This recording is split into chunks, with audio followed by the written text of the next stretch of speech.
Chapter 9. 196.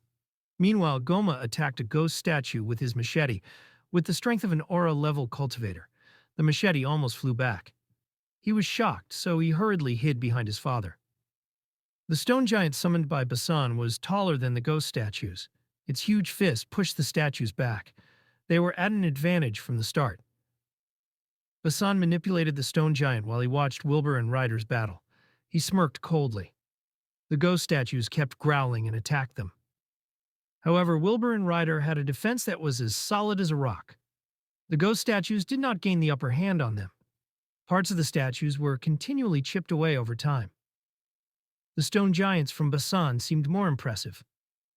Two stone giants protected Basan and Goma, and they kept punching the ghost statues. Soon the ghost statues had shattered limbs, so their attacks were weakened. A few minutes passed.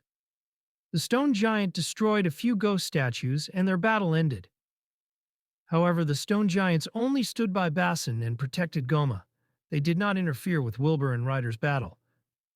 Wilbur smiled softly. He used force on his hammer and smashed the ghost statues to bits. Ryder swung his huge axe too, causing the two ghost statues to break into pieces. Their battle had ended. The two stone giants behind Basan vanished. He glanced at Wilbur and Ryder coldly. Then he continued to walk forward.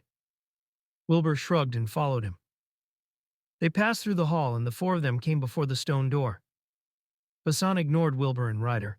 He pressed his hand on the stone door. Runes and formations lit up as he infused it with his spiritual energy. Then it slowly sank to the ground. A huge and round hall appeared in front of them. The round hall had thick gray mist. They could smell a strong rotting scent. Basan stopped and told his son, "Stay behind me and stay close." "Yes, father." Goma nodded. Then Basan led Goma and walked cautiously.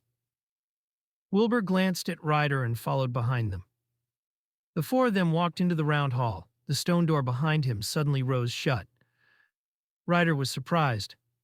Wilbur frowned and put his hand on the stone door to infuse it with spiritual energy. However, the stone door did not react anymore. Wilbur elevated his spiritual energy to the strength of a peak ambiance level cultivator, attempting to destroy the stone door. However, the stone door was abnormally solid. He could not believe that the spiritual energy of a peak ambiance level cultivator had no effect on it. Wilbur said, "The way out behind us is sealed."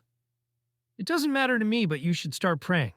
Don't expect me to save you when you encounter danger in a place like this," said Basan condescendingly. Wilbur chuckled and said, "I won't. I told you that you'll bear the risks when we enter." "The same applies to us too, of course." "Good."